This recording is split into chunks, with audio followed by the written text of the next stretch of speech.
गे गाम वाली केना के भूल गेली वो हाथ में हाथ ध के केला वादा वो बितावल पल हमरो सिखा देना भूल जाए के हुनर गए हमारो सिखाई देना कैसे भूल लही अली पगला बीनू पगली जी। गे गाम वाली केना के भूल गेली वो हाथ में हाथ ध के केला वादा वो बितावल पल हमरो सिखा देना भूल जाए के हुनर गए हमारो सिखाई देना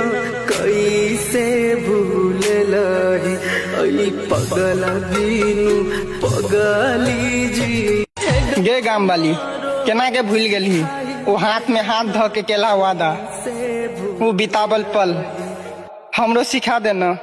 भूल जाए के हुनर गए हमारो सिखाई देना